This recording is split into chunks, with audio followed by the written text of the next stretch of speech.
Hey,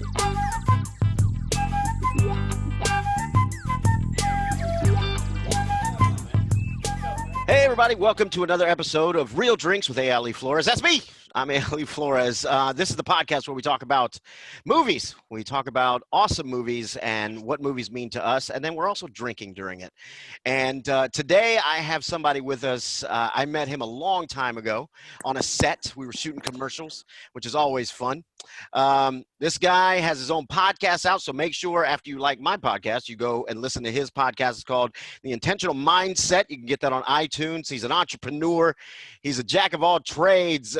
Let's welcome Mr. Sean Lyles. How's it going, brother? What's going on, buddy? Thanks for having me on. Did you just clap for yourself? I did. I was hoping you were going to have some clapping music, and you didn't, so I had to do it myself. Oh, great. Now Jeff's going to have to put some applause in here. Great. Exactly. Jeff, you lunched on me already. We just met 5 minutes ago. Sean, how you been, man? Good, man. How you making it? You know what? I'm hustling. That's all you can do. You've always been a hustler, man. I appreciate it. You definitely, sometimes when I'm going through the day and I need a laugh, I kind of, pick up on some of the things that you posted on social media. And I've even forwarded some of your 2, 3, 4 minute sets to some of my friends that are in the comedy business. And you got some chops, man. So you got some great reviews. Yeah. I appreciate it, man. No problem. So what are you doing now, man? What's going on? You mentioned the podcast, talk about the intentional mindset. You said it was on iTunes, and I think you said Spreaker.com. Spreaker. Yeah, Spreaker.com, and we're going to venture out, try to get on Spotify and some other ones too. And we're definitely expanding that. But right now, I guess with COVID, that's kind of rocked everybody's world. Yeah. And I was doing some consultative sales with the company, and of course, when COVID hit, they let the sales force go. So. But I've always been an entrepreneur. So what I'm doing now is I created a company called Unboxed. It's spelled kind of unique as UNBOXTED, or you can call it Unboxed It, as we just heard not too long ago. But what I do, man, is I help individuals and companies grow and scale. And really it really helps you think differently and change your mindset. And it's people always say you got to think differently to do something different. The challenge is not just thinking differently. It's how do you teach somebody to think differently? Yeah. And that's where I come in. And that's where I sit with sales teams. I sit with executives. I sit with individuals and really give a blueprint on how to think differently so that you can operate and achieve differently. Nice. And is that how your podcast kind of came about? You were like, you know what, let's try to teach some people how to do this. Nah, you know what? The funny story about my podcast came about because of a tragedy that happened in my life. And I haven't even shared this with you, but some of the people that I know this. About 7 years ago, I had about an 18-month window where I had a lot of things happen that were pretty tragic. Going back to, 7 years ago, back to 2013, in the beginning of the year, I had an accident where I fell and I knocked out my teeth and I was hospitalized for about 4 days. About a week, I think it was. Don't know what happened. They can't figure out what happened. Later that year, I lost my dad to cancer. Oh, man, I'm sorry. Fast forward to 7-8 months after that, my son, who was 11 years old, unexpectedly passed away. Oh, no, man. And I can tell you, with all that tragedy that happened, man, I was in a fog. But this is the best part. After all that happened, I was working for a company. I won't mention the name. I was actually let go. And it rocked my world. So the podcast came about because I had to start writing and doing something that I had to be really intentional in getting to the next day, and then the next day, and then the next day. So it really came about because of that, and it's kind of evolved and morphed into how do you teach people to be intentional. So then what you did is you took all the crap that happened in your life and you went, you know what, we need to turn this into a positive. Just like a movie. Man, and then you came to this podcast, and now you got a business trying to help and do the same thing. That's Absolutely. awesome, man. And for those of you listening and watching, that's right, this is on the tube of you. Sean's an actor, and we met with doing a commercial with a very famous wrestler by the name of Mr. Hulk Hogan. That's it. Oh, that was fun, man. We shot that. What was that in St. Pete? That was in St. Pete. Yeah, because you were a principal on that one. I was. Yes. Yeah. But you were a principal. It was a lot of fun. I can't remember how we started talking. Yeah, I don't know how we started talking, but I just like your energy, man. I was kind of drawn to you, and Well, we And were all hanging out in the same spot, that's man. true. There were a whole bunch of us, and it was a lot of fun. One of my really good friends was Hulk Hogan's stunt double, because Hulk Oh, Hogan, he's a little old. He's getting up yeah, there. he had aged some, man. He's not the Hulk Hogan that was ripping t-shirts off like I remember growing up. No, man, he's up there, man. And they had him jumping off of like a wall or something, and he was up in the air. He had to do this big Yeah. jump, and that was my buddy Tom Akos, who was his stunt double that Oh, was doing that. okay. And my favorite part about that though wasn't the What's that? fact that Hulk Hogan was there, but the I guy was with there. him. Well, yes, But right. yes, Jimmy and Hart. Jimmy the Hart. Mouth of the South was with him. I was like, what? Yep. Oh, and Jimmy Hart. I Yep. talked to him. I talked to him for a little bit, and he's like, "Hey, are you local?" And I go, "I'm actually in Orlando." And he gave me his business card, and he goes, "You come see me. We just opened up a restaurant in Daytona. I think he said Daytona or Cocoa or somewhere around there." Get out of here. He's like, "You come visit me, man. Say hello. We'll hook you up." And I was like, "No way." I was like, "Get the That's hell." pretty cool because I actually talked to him too. And what was really cool is that he is very approachable. Mhm. One of the nicest guys you'll ever meet because I'm from Charlotte and there's a lot of pro wrestlers in Charlotte. And I went Woo! to high school with Gold Dust, Oh, there you go. which is Dusty Rhodes' American Dream son. Mm-hmm. And so I kind of just, threw that out to him. He just went through the story and just telling the stories about the people he knew and the experiences. Like, man, that just, and I also used to I'm still friends with Mark Henry. Oh, yeah. Yeah, from Nice. Colorado. Because when I lived out in Colorado, Mark Henry and I did some work together. Yeah, he worked with the youth program that I had. So great dude. Oh, nice, man. Nice. Yeah. We all stemmed up in the wrestling world. Yeah, I was just dropping some names, wasn't I? Yeah, just a little bit. It's all right, man. We worked with a bunch of people. It's cool. Right. Okay, so that's how we met. You're in the biz. You're a movie buff, and Yeah. you like good.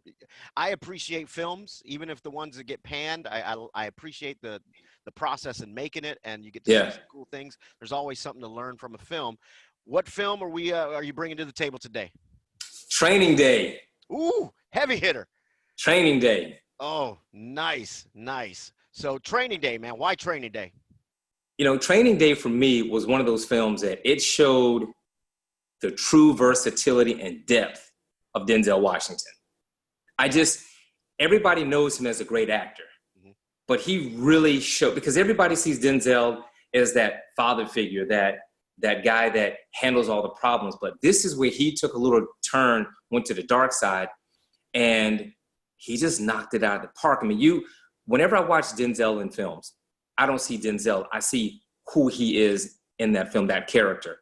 And I'm gonna tell you what, he knocked it out of the park on that, man. I mean, I was captivated the whole time, and just the way his little nuances and how he delivers his lines and the supporting characters and actors, interact with him. It's just amazing, man. Yeah. He destroys the scene. Oh yeah. Every scene he's in, man, and not just in this film, but everything he's in, you better bring your A game if you're Oh, no doubt. No doubt. He brings it, man. So before we get in depth, it is Real Drinks with Okay. Flores. So we got to be drinking. Now, I always say we're either going to drink something from the film or drink something inspired by the film. And your choice of drink tonight is? I am going to drink a little Jack Daniel's honey. And I got one right here with you. My man. Friend. I appreciate it. Cheers. Ooh. Cheers. Mm. Oh, I am Now not you a Jack have Daniels ice in fan. yours, right? Yeah, because I don't like Jack Daniels. I've never had this before. And I have mine, and I love saying this. Mine is neat. And that's just a fancy way of saying no ice. No you ice. know that, right? Yep, I got you. Right.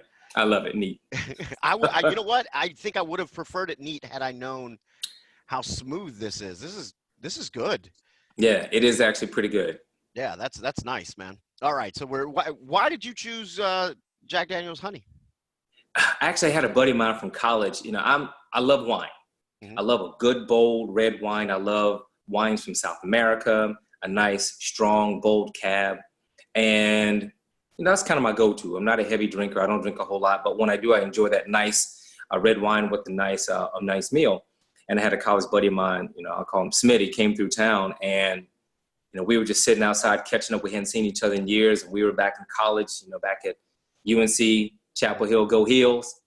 And he said, hey, listen, I got this. Let's just have a couple drinks. And, And honestly, after the first time I had it, I was hooked. Boom. It was really good. It was very smooth. It wasn't very strong. It wasn't very potent. And, one of the only whiskeys I drink is this now.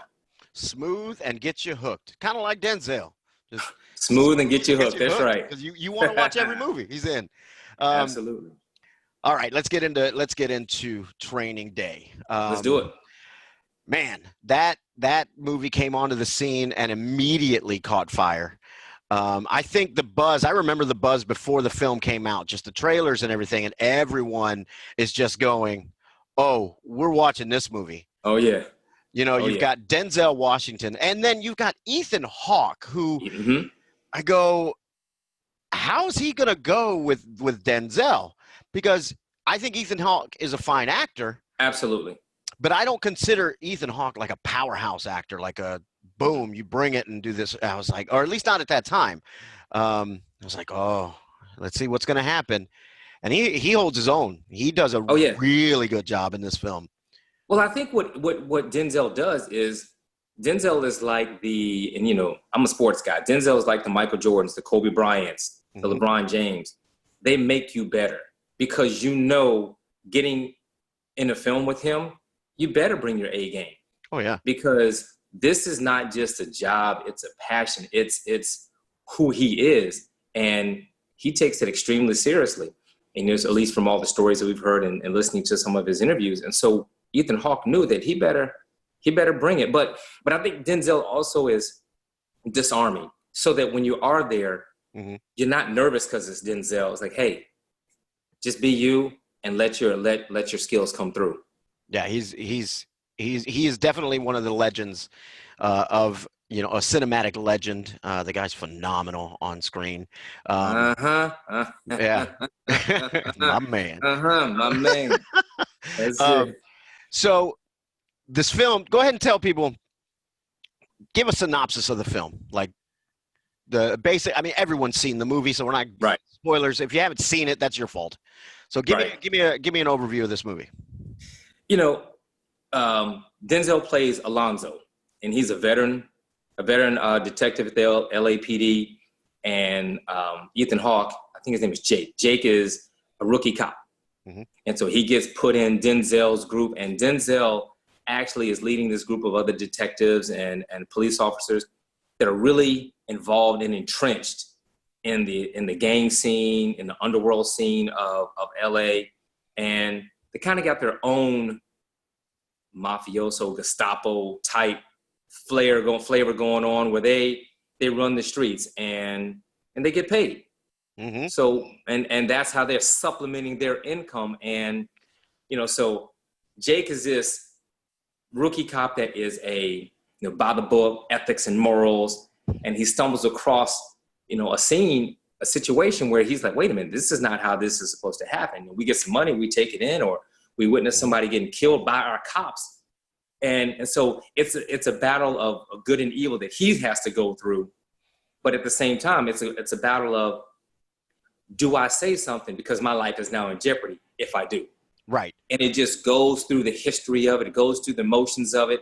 And then you start to see how Denzel is Alonzo is manipulating the situation. He's got more people on his side than you can shake a stick at. And he's got ears in the streets. But then that twist at the end where you realize that he was doing it and had everybody by fear more so than respect. Yes. And the big fight scene, when he started getting his ass kicked, that's when everybody started to turn on him because they realized, we don't have to be afraid of this guy anymore. Yeah. We got somebody else on our side. So, I mean, it's a great movie. It goes through every emotion that you can run through, joy and anger and happiness, confusion. And then you see Denzel where he is, a father, but he's an absent father, but he's a distant present father, I should say. Right. Because he's there, but he's not there. So let's take it from the beginning. Yeah. Let's go to the beginning here. So we got the rookie cop. We got Ethan Hawke, Jake, comes in. He was already a cop, but now he's going into narcotics, and that's where Denzel is. Yeah. Alonzo, and it's the first day. It's training day. It's training day. And right off the bat, the character Alonzo just shuts him down. Like he calls him on the phone. He's like, right off the bat, you get the shadiness of him because his Jake's wife answers the phone. Yes. And she's like, yeah. And you could tell he says some things because she gets a little blushed and like, oh, like this. Yeah, he's here. It's him. It's your boss. It's like, oh. You're like, wait, what did you just say to my wife?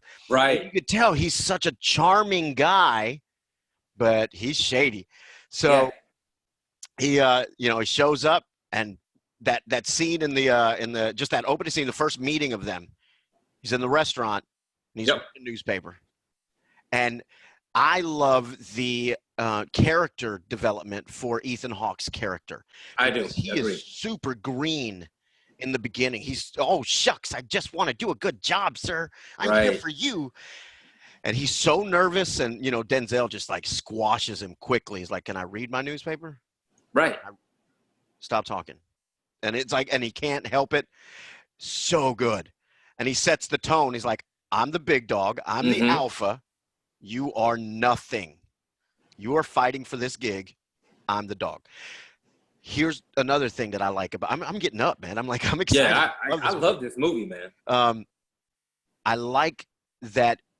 As an audience member, you sit there and go, man, that's fucked up, Denzel. Like, Alonzo, man, that's messed up. That's not legal. Right. But he comes up with a good reason for you to back him. He's like, he gives him weed or whatever, and it turns out to be laced with PCP. Laced with like some PCP or something.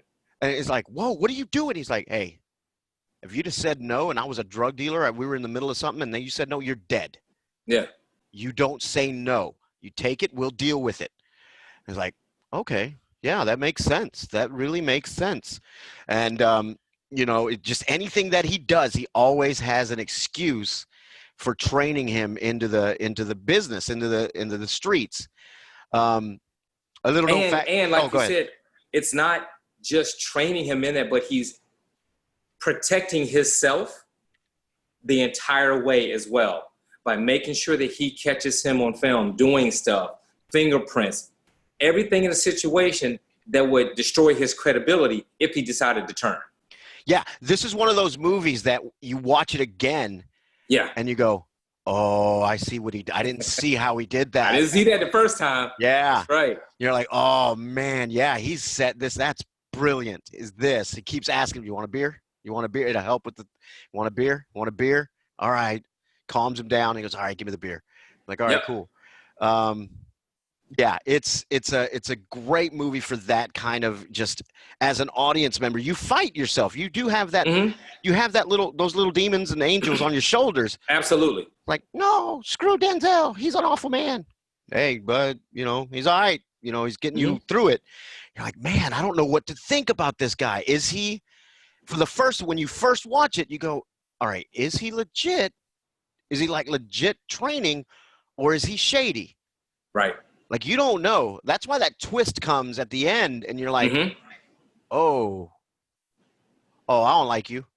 I don't like you at all. That's not cool at all, what you're saying. Yeah. And the hard part about it is that, as you said earlier, that character development, as he goes through the movie, you're building up this disdain for him. Boom, boom. It's increasing and increasing. But then when he gets put into a very vulnerable situation, you're now like, wait a minute, don't hurt him. Now you're almost like his supporter versus his adversary. Yes. And I think every villain, quote unquote villain, has to have a vulnerability and a likability, because why would you care if you don't like them in some way? If you can't relate to them in some way, or, just go empathize with them, I don't care. I don't care what happens. Why do I put any kind of weight in your menace? It just doesn't happen. But when there's something about them, you're like, oh, you know what? That's how he grew up. I can't fault him. That's just, the system he's in. He's just been in undercover too long, and he's been in narcotics too long, and he's in deep. Yeah, you're like, you get in deep, and all it takes is one dirty, cop move, and then it just snowballs, and you start to feel sorry for him a little bit, especially when they did this on purpose. The director did this on purpose. Oh yeah, Antoine Fuqua, he's a great director. Yes, he goes, I think it's time to show the kid now. Let's show him as a loving father, maybe. Yes. You're like, oh. And that's that moment when he gets towards the end of the film and the mafia, what's it, Russians? They come in and get him, and he's alone in his car. The whole movie, he's surrounded by everybody. He's insulated. He's surrounded. But at that last pivotal moment, he's all alone. Mm-hmm. And then what you're thinking of is, wow, he had to go like that. And then you think of his kid. Like I said, he takes you through that range of emotions, man, that makes you go, I hate this guy. Then all of a sudden you're like, oh man, he didn't have to go like that, did he? And you know what? Here's a little bit of trivia for you. That was his call. They had to reshoot that. Really? I did not know that. It was not as violent. But Denzel said it needs to be. He needs to get like completely annihilated up. Yeah. And they reshot that whole thing where he just gets destroyed. Wow. I watched it. I watched it with my daughter. You know, she'd never seen it, and I said, "Okay, this is gonna be a little rough now." Right. So she's watching it, and she goes at the end of it, at just boom, boom, boom. She goes, "Ow!" He drops it. That's your DNA right there. That's your goes, DNA. "Ow!" And then it's like, you know, it's panning out, and he's just there. She goes, "I'm sure he's fine." Like, no, I think he's done. I think he's done. Oh my gosh. I think after the 100th bullet, I think he's done. And you know, and so he won the Oscar for that. Mm-hmm. And you know, and of course, everybody's up in arms thinking, you know, why does he have to be a villain to win the Oscar? And I can understand the thought process, but I also say this too. I think that was that huge moment where he showed his extreme depth as an actor, as a character actor. And as you said earlier, also how he contributed from a directorial standpoint to the film. Like, listen, we need to make this a little more intense. Mm-hmm. And I even think that infamous scene, that real famous scene where he goes, you know, King Kong ain't got shit on me. Mm-hmm. I think that he came up with that almost in that moment. He did. If I remember the story correctly. Yep, he did. He improv that in the moment. He just went with it. And it turns out, like many famous lines, they turn out to be the improvised line because the actor is just in the moment and feeling it, and you just let something out, and then that becomes the iconic, you know, line that comes out of that. It was, and the funny thing was, even that line took me back to, you know, childhood. I'm thinking King Kong. King Kong was, you know, on the Empire State Building, knocking down airplanes. I'm like, man, King Kong's like, okay. And you see the imagery and the metaphors, and it. Now, here's what I just thought about this when you said this. Here's the genius of not only Denzel as an actor and being in character so much, knowing that character backwards and forwards. You have to have it in your bones. Right. You know that character, so where you can react and improv, not as Denzel, but as that character. As that character, right. But here's the genius of him and the director, to let that stay. Because what you just said is exactly how he felt. King Kong was viewed as the villain. Yeah.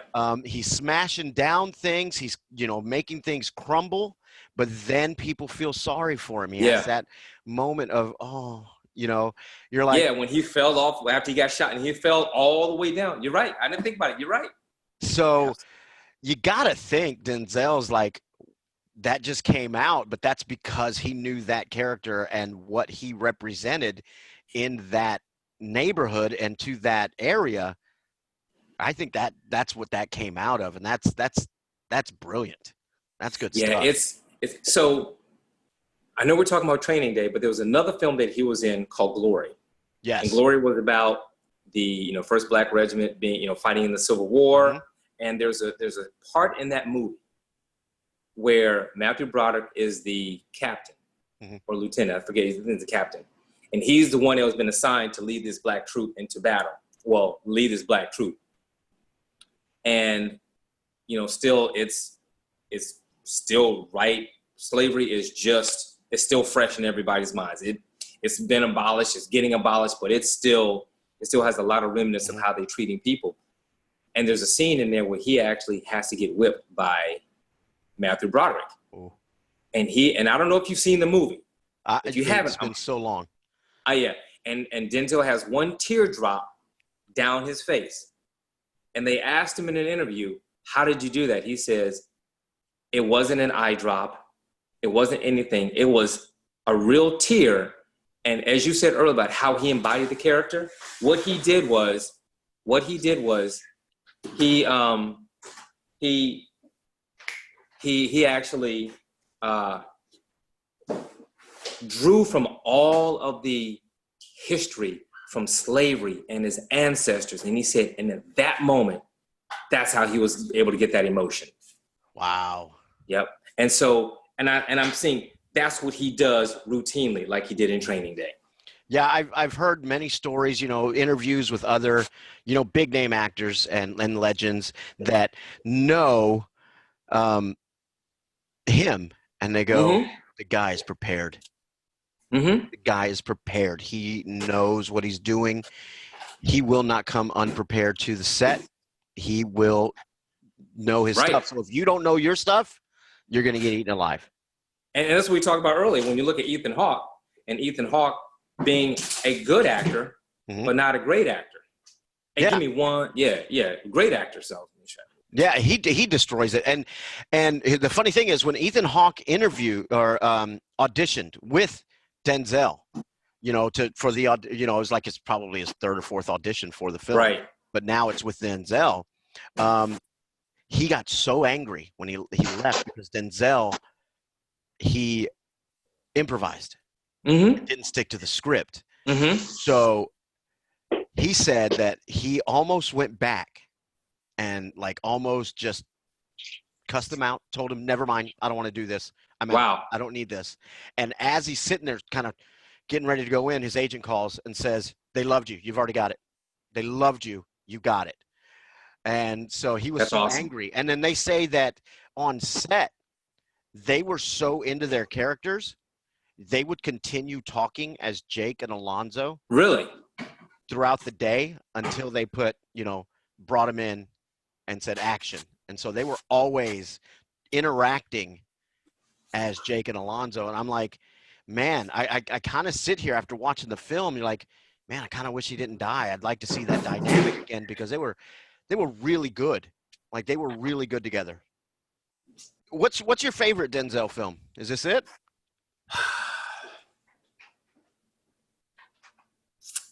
I will say my favorite Denzel film is Equalizer. Equalizer, yeah. Equalizer, yeah. Great movie. Yeah, I liked it so much. I find myself, being the baby equalizer. I walk into situations and I kind of scan the room and I kind of but I don't have a watch, but I kind of go click, 16 seconds, 20 seconds. I don't know why I do it. That I'm gonna have to describe you as baby equalizer in the in the description of who's coming in. Baby equalizer, that's right. I walk into a place and it's 21 seconds. Why am I even? And then I go, why am I even saying that? There's nothing I need to do in 21 seconds. Nobody's attacking me. I'm not breaking up a drug ring or anything like that, It's like after I saw Born Identity, you walk into a room and you're like, okay, there's an exit there. There's an exit. That's right. That guy's over here. It was like, it doesn't matter if somebody comes at me, I'm going into the fetal position. I'm not going to do anything. Exactly. It doesn't matter at all, man. Oh my goodness. You know what? One of my favorite Denzel movies is the one with Gene Hackman. Why is it Crimson Tide? Crimson Tide. Yeah. It's in the submarine. I think that's a very good film. That's one of my favorite. That's one of my Sunday afternoon films. If it's on TV and it just comes on, I'm not switching it again. It'll be boom. There it is. I'm watching the rest of that. I love it. And I'm going to tell you another one that I loved. I loved Bone Collector. I never saw Bone Collector. Because Bone Collector, he was actually a paraplegic. Ooh. And the only thing he could do in the film was act from the neck up. But he was phenomenal. That's tough. It is tough because all these other faculties weren't there, so it was phenomenal. Yeah, that's like that's taking it back to like Greek. You know, the Greek with all the masks and stuff. Like you have to act. Yeah. Right here, that's tough. Yeah, he was. I mean, it's just phenomenal. And so, when I kind of draw inspiration, I don't want to be him, but I draw inspiration from him because he's so good at what he does. And when you look at a lot of the actors and stuff like that, I mean, they just are really good, and they, it's just there's a lot of phenomenal actors out there. But I got to say, from me, Denzel has always been tops. Yeah, no doubt, no. And when he was in Philadelphia, phenomenal. When he's in Philadelphia, his range is insane. Like seriously, I don't think. Is there a bad Denzel movie? There's been a couple. I can't remember the names of them because I probably got put them out of my mind. But there've been a couple. Oh man, I can't name one. I can't name a bad like. Ooh, no, that was a bad choice. Yeah, Ricochet was good. Deja Vu was good. Mm-hmm. The movie with gosh, I'm blanking on the name again, but it's where he goes into Mexico. He's got to save what is it, Dakota Fanning's character? That was a Man on Fire. Man on Fire, that's it. Man on Fire. That movie is my favorite of all, probably behind Equalizer. Man on Fire. So good, such a good thing. All right, we're good. We're turning this into a Denzel only thing. Right. That's right. Yeah, I mean, we can do this song. That's why you have this show. I love it. We're turning to this. So let's go back to Training Day. Mm-hmm. We get into this. Jake is starting to learn the ropes. He's high on PCP. Yep. He's drinking beer. He witnesses a crime happening. He goes get beat up 2 homeless people. Yep. Finds drugs on him. And Denzel, this is when you see that little crazy kick in for Denzel too, because he's like, "What do you want to do?" He goes, "You want to haul him in?" He goes, "No, we're not going to haul him in." He goes, blah, blah, blah. He's doing a whole thing. And then he takes that guy and he puts his guns. Yeah. He's like, "What did you say? You told me to suck your dick. What did you say? Tell me." Yeah. And he goes, boom. And he puts him down his pants. He goes, "Pick one, left or right. Which one means the most to you? Left or right? Make a choice." You're like, "Oh." Yep. And he lets him go. And you're like, oh. It is amazing how, again, it's so authentic. Mm-hmm. And I feel everything about that movie, whether it was fictional or based on true events or based on true scenarios or situations, it was truly authentic. Yeah. Which made it such a great film. And I think when you have a great leading actor like Denzel and a great supporting cast, a great director like Antoine Fuqua, it's going to happen. Yeah. It's going to happen. So it was truly authentic. Speaking of the supporting cast, no one in the supporting cast is bad. Everyone is good. Eva Mendes is in it. Yes. Brilliant. Phenomenal. Brilliant in it. I mean, everyone is great in this cast. You go into, I love the fact that they shot in some horrible neighborhoods and almost there was something going down. They said like a block away. Really? They were shooting something and a block away, there was a whole bunch of Crips and Bloods coming. Really? And it almost went down. Yeah, I did not know that. Yeah, they were in the neighborhoods. Like they did not make those sets. Know that. They went to the neighborhoods where all the gang activity was, and they did their thing. Yep. But apparently there was something that happened. They're like, oh, something's going down like right there. And I think at that moment, they don't care if it's Denzel or who else. Because I think Snoop was in the movie. Dr. Dre was in the movie. Mm-hmm. I mean, you had a lot of guys in that movie. A lot of actors in the movie that just, I don't know if they cut their chops into it, but it was a good movie to give a lot of people a lot of exposure. Well, if you want to make it authentic, you need to have the people that came from that kind of environment in the movie. That's true. Like Snoop did not seem like he was acting. Like Snoop is actually a raw talent, a rare talent too. Mm-hmm. Yeah, but you're right. They're from that environment, so they probably gave some good insight to what's authentic and what's not. Probably said, "Nah, this wouldn't happen. You need to bring it over here." This is Right. how we got to shoot that. You know, you're going to have this going on. We talked about it a little bit earlier. When things start to piece together for Jake, Mm-hmm. when it's Mm-hmm. like, wait a second, they Mm-hmm. break in to the house, and he's like, he does the warrant. He goes, here's my warrant. We got a warrant. And they break it in the house, and he sees Denzel pocket some money.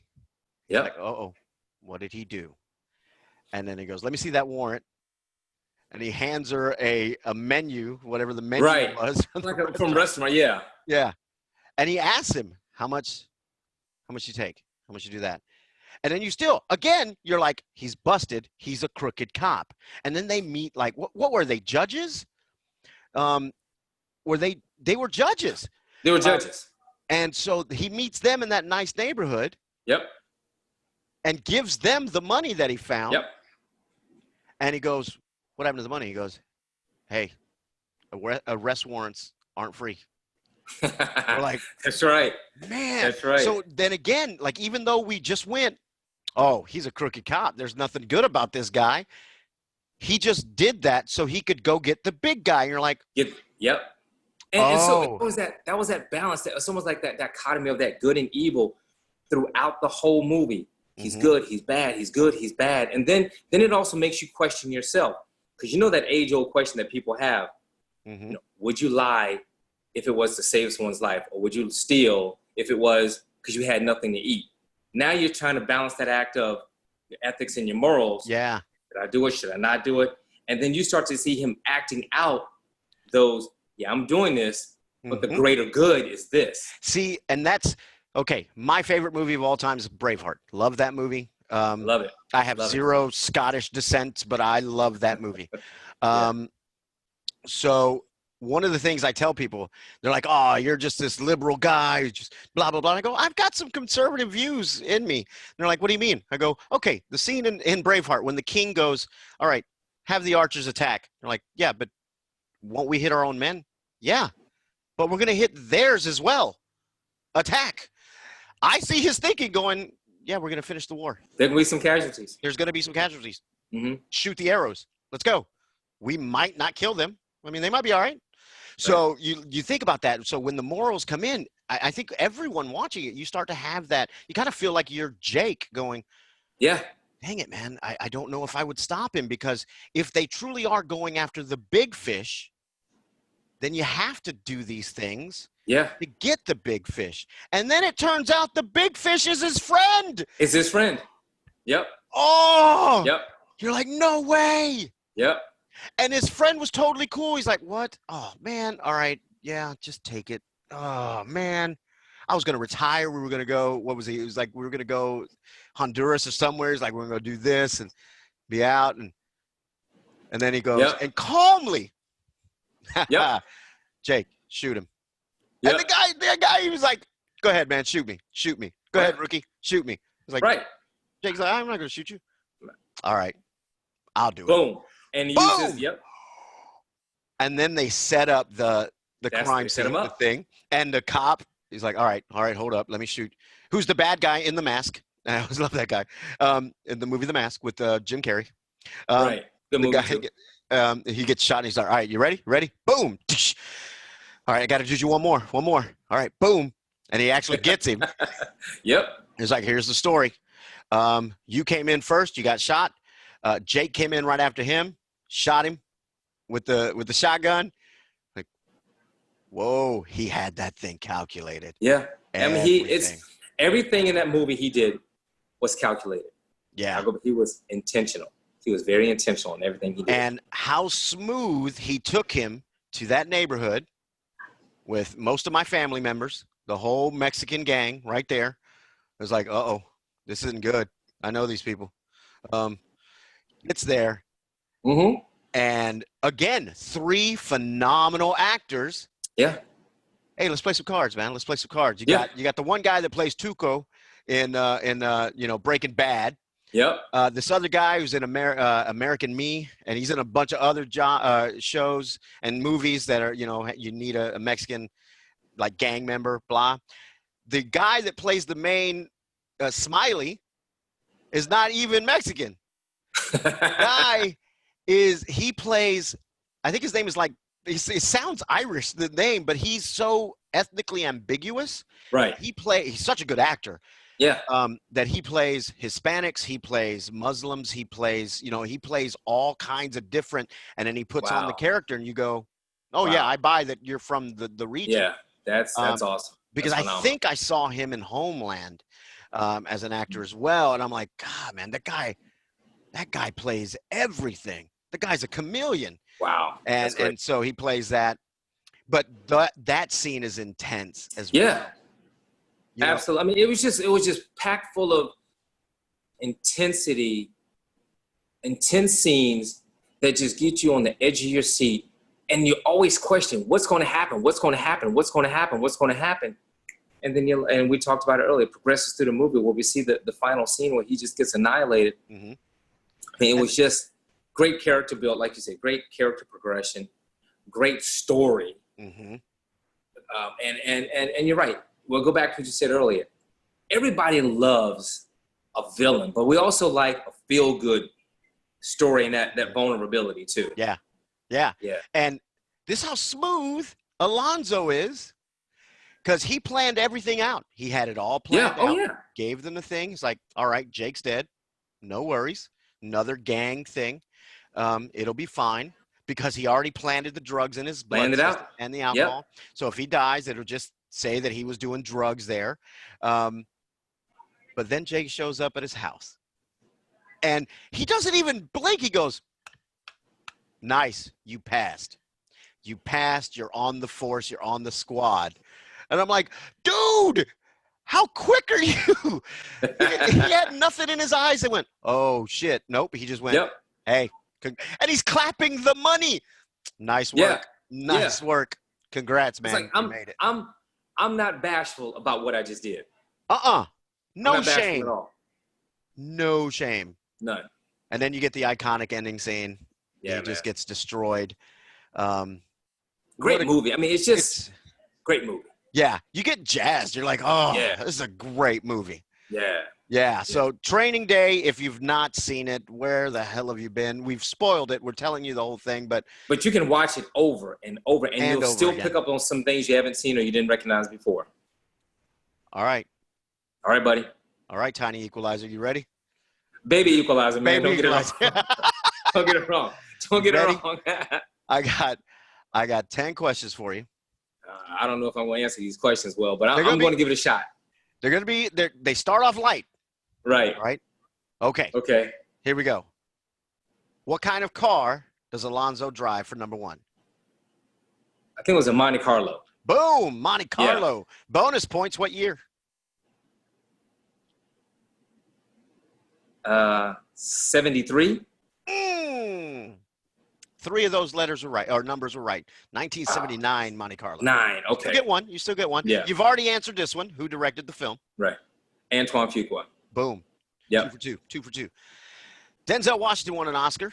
Did Ethan Hawke? No.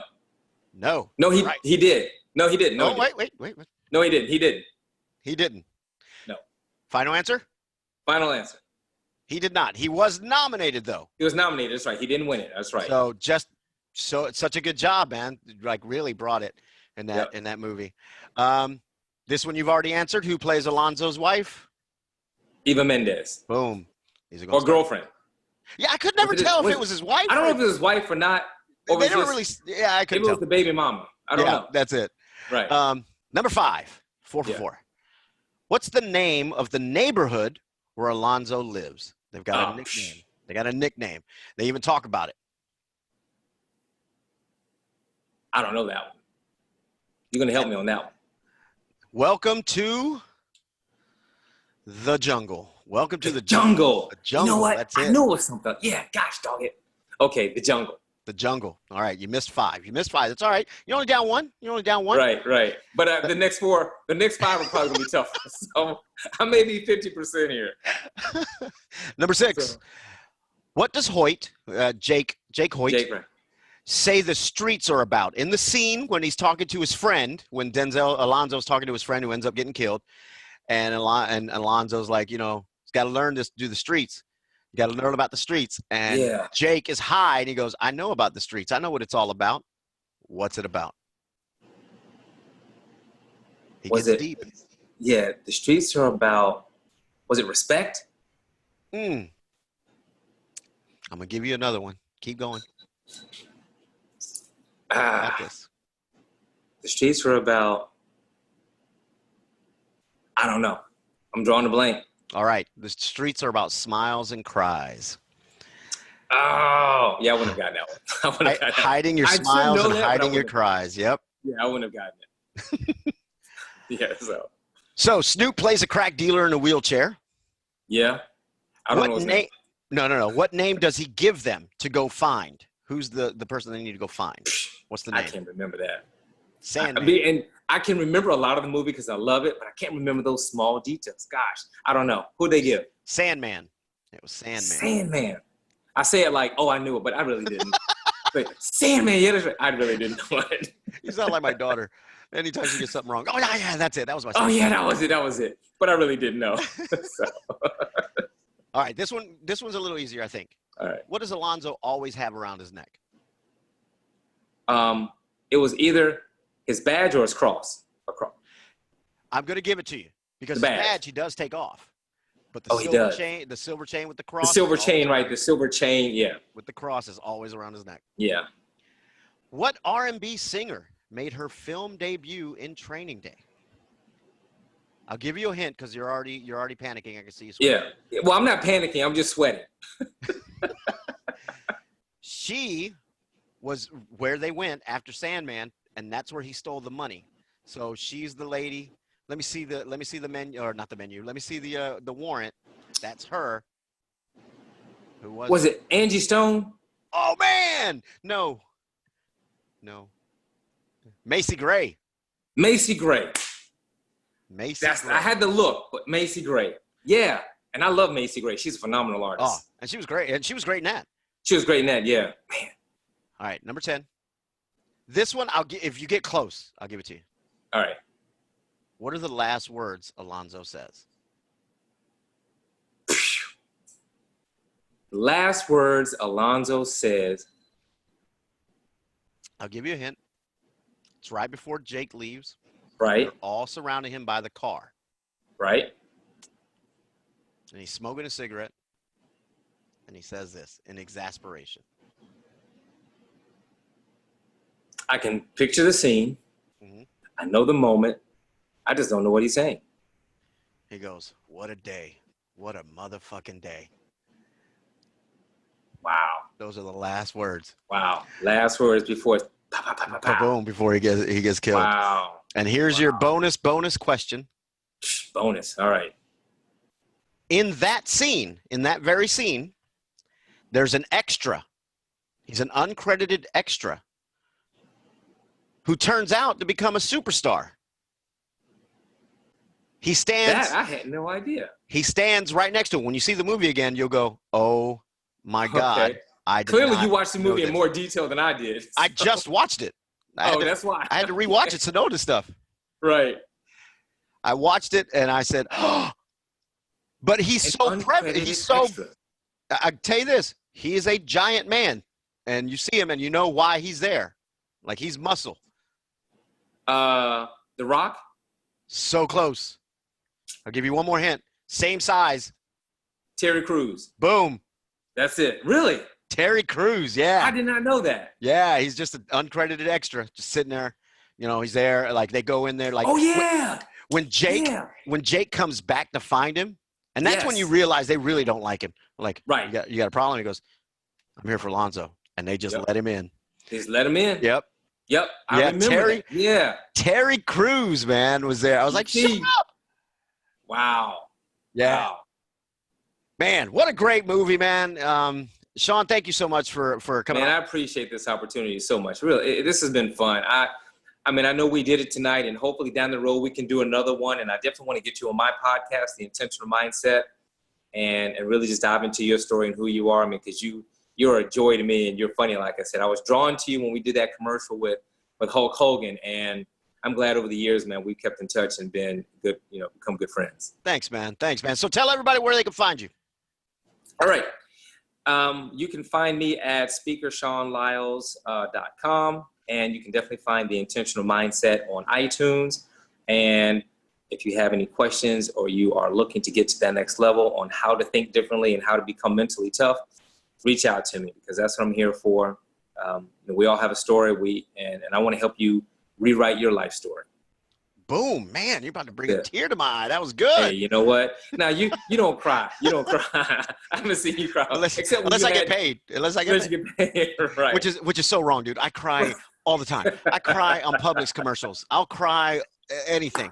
I hear you. Sean, man. Thanks again, brother, for being on here. It was a blast. Yeah. And I can't wait to do your podcast. I'd love to do it. I appreciate it. We'll send you a note, man. We'll get it going. All right, man. Have a good night.